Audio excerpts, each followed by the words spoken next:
1, 2, 3. How many of you have a website? Raise your hands. Okay, and how many of you are thinking about refreshing your website or getting a new one this year? All right, and one last question.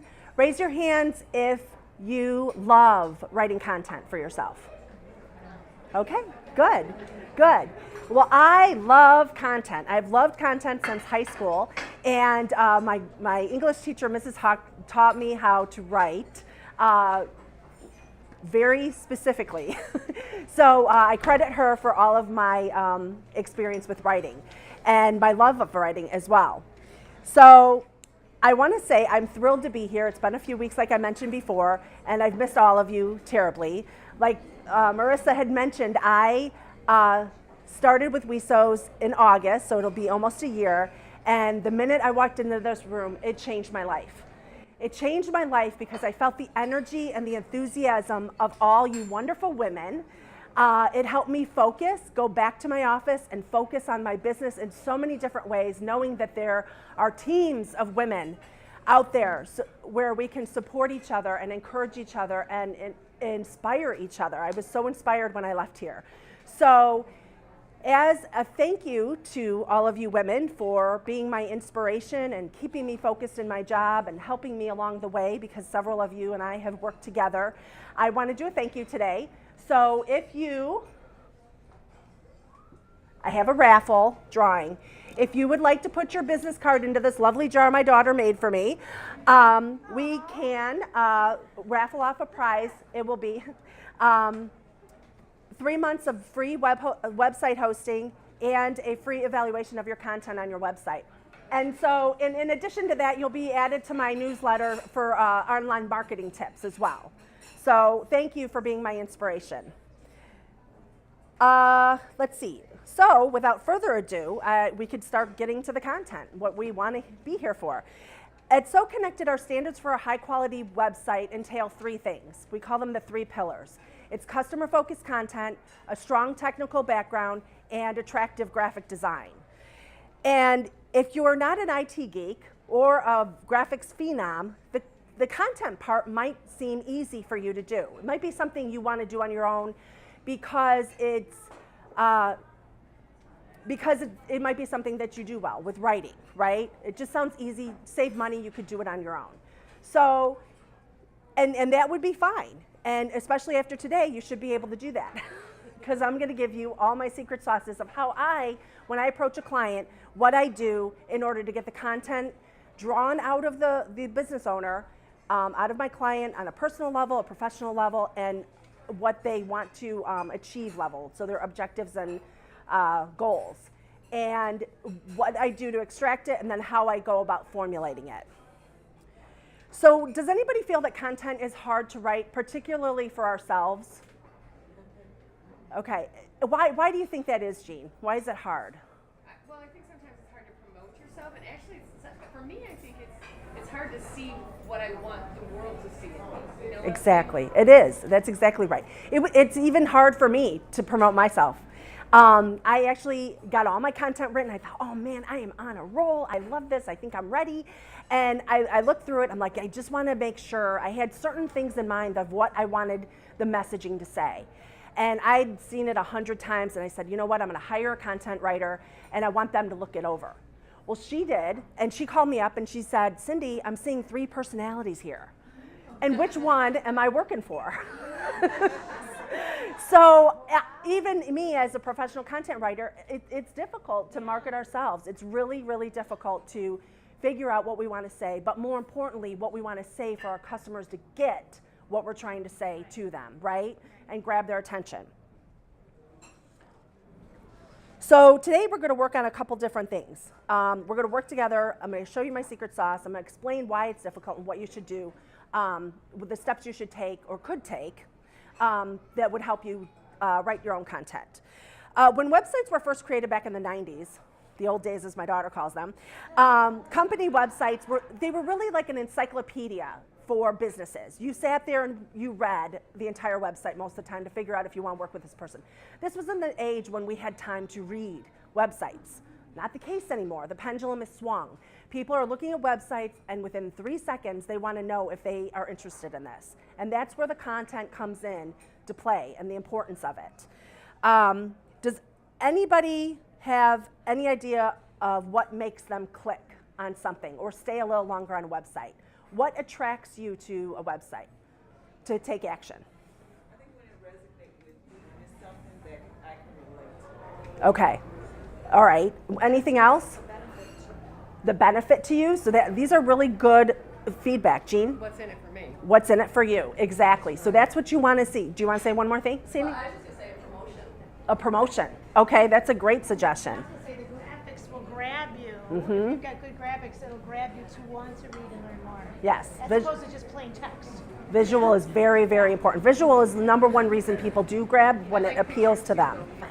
Yeah. Oh, fine. Okay, great. So did anyone notice what I did at the beginning when we started here? You remember? I clapped. And what I did with that was I caught your attention, right? And then when I said, first I said 1, 2, 3. That caught your attention. When I clapped, it elicited a response where everybody looked at me when I clapped, right? And then the third thing I did was I said, raise your hands. So when I said raise your hands, I demanded a call to action. And then when I said, how much do you love content? I provoked an emotion.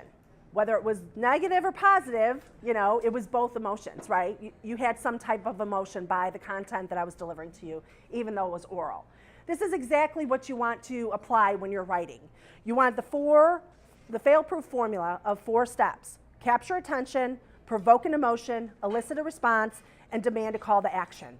And these things are all on the handout that I wrote to you. So any steps that I'm talking about, you have right in your hands to take home, and hopefully it will help be your guide to write your content. So how do we get started? So the first step you want to do to get started is to dig deep, right? So you want, for me, this is what I do for my clients. It may not work for everybody, and that's okay. Find what works for you. So these are handouts. I have a little sample writing today, courtesy of Jennifer Cross of Authentic Living and Wellness. I'm fortunate to have her as one of my current clients. We're launching her website sometime this weekend. We still have some technical things to work through this weekend. But she's been a gem of a client, and she agreed to let me use a portion of her content that we revised for the website. So you're going to dig deep. You're going to go into your heart, and you're going to say, okay, who am I? Who is my business? What do I want to say to my clients? Then you want to discover your audience and figure out who they are. Who is your audience? What do they do? What behaviors do they follow? How are they associated? How will they use your product? And what will hook them to come to your business? And we do all this because it needs to be clear and concise and direct. My favorite quote is Dr. Seuss. Say what you mean and mean what you say. Okay, so just if you think of that quote, it helps you to say, you could say a lot of things. And a sentence may take 12 to 15 words to say. But can you say it shorter? Can you get it down to 7? Can you get it down to 5? And these are the things I go through when I'm writing content, is how do I make this specific, descriptive, and clear? And then, just like in English class, the 5 W's and the 1 H, who, what, when, where, and why, and how, that is always your basis for writing anything. And then the fourth thing, which is the So Connected method, is to make sure your writing is clear, concise, creative, consistent, and direct. And again, you want these things so that you want to follow these steps so that you know that your client is going to get the information they need right away to make an action, take a call to action, get the information they need, and be attracted to your website. So then once you are ready and you think you have your content, give it a couple days, let it sit, go back to it. Take off your business owner hat and put on your customer hat and walk through it all and read it through and say, okay, does this follow everything I wanted to say? Is it saying what I needed to say for people to be enticed by what I'm offering? So let's walk through this sample, and I forgot to keep myself one. Here you go. Are there extras? Thank you. Okay. Oh, you have notes on that. Are there extras? you can give it No, back. that's okay. All right. So the original, this is a sample, and I picked the sample because this is how we all probably write our content and what we want to say. It's the benefits here, what Jen was trying to say are all on point. It's just, you got to flip it. You have to flip it from me, business owner, to the customer, right? So it's all about them. It's all ABC, all about clients. So just to highlight what we did, you know, I put red in there because just to point out the fact that she has a lot of eyes in there. These are things you can look for in your writing and then how you flip it. The good things were, in the third paragraph, we'll work to reach your health goals. As we work together, you'll develop a deeper understanding. Working together is good. Reach your goals, reach your health benefits. And so what we found with this sample was that it was company focused. It doesn't have anything to capture the attention. There's no heading, there's no graphic. It's a lot of information. Some of it's not clear, it's not concise, it's not direct, and there's not a call to action. The revised sample below is what's on the website currently. It has an image, it has a caption, original, authentic, powerful you. It's like, you know, it should draw you into, what do you mean, original, authentic, powerful you? Who is that? Who am I? You know, is what we're hoping. And then it talks about what you can get out of ALW. And then what's important to them, what's in it for me, like Jean said. The next thing that we worked about is, you know, you want to make it appealing. You don't want to say, come be healthy, it's a drag, you know. You want to say what the benefits are, you know.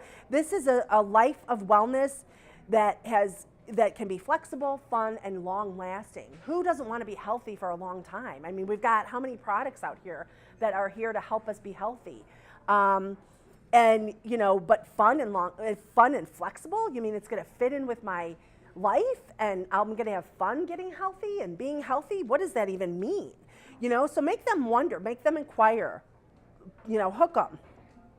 So in this sample, the objective was to catch the attention, provoke an emotion, elicit a response, and demand a call to action. So that's just a sample of, you know, hopefully it'll give you like a visual and how to look at something and then maybe flip it. So I hope that's helpful for you. How much time do we have, Marissa? Where are we at? 8 minutes? Oh, really? 10? Did I talk fast? Okay. Oh, good. Then I can finish up the last two sections. Okay. So I promised you that I would give you current trends and what the hottest features on website functions that really work are too. So we do have time to go over them, which is great. So when we're talking current trends and website functions that work, the way So Connected approaches that, okay, is really to figure out the strategy and then figure out what's best fit. Because if Paula has Facebook going and Jean wants Facebook going, it may not work for Jean the way Paula works for it. Facebook may not be the option for Jean. She may need something else. Maybe her business is, well, it's ProArgin, right? So maybe it's images that, you know, show health and, you know, cardiovascular wellness and things like that. So maybe Pinterest would be a good thing because that's, even though Facebook does images, maybe people looking for heart health would be on Pinterest, and the visuals would attract people more to her website than it would in Facebook. That's just an example. It's not right all the way, but just letting you know that there's best fits for every company and they're not all the same. And it's to say that you don't have to follow all the trends. And you certainly don't have to do all of them at the same time either, because it's a lot of management. It's a huge commitment. So, so anyhow, when we go through this, what I really, really want you to think of is, when I work with my clients, I think big picture. I'm like, what is this going to get them over the long run? What is the objective? What's the goal? What's our strategy? And how is it best fit? And how do we implement it into a plan that works for everybody and also drives traffic and builds business? So just implementing a couple of these things. So if you look at the list, it starts with white papers. So you have white papers, ebooks, videos, webinars, blogs, podcasts, a million different things, right? And there's probably more out there. But promise me two things. Promise me if you do any of these, marketing options, make sure you have a strategy behind you and make sure it fits best with your company, okay? That's okay. Should I let him in? Oh. Oh, yeah, I don't know who it is. Oh, no, it was a man. No men allowed. Heaven forbid. It might have been, yeah. Just wait. Okay. All right. It's women only. Okay. So anyway, just make sure that it works best for your company, and all the content rules apply that I gave you today.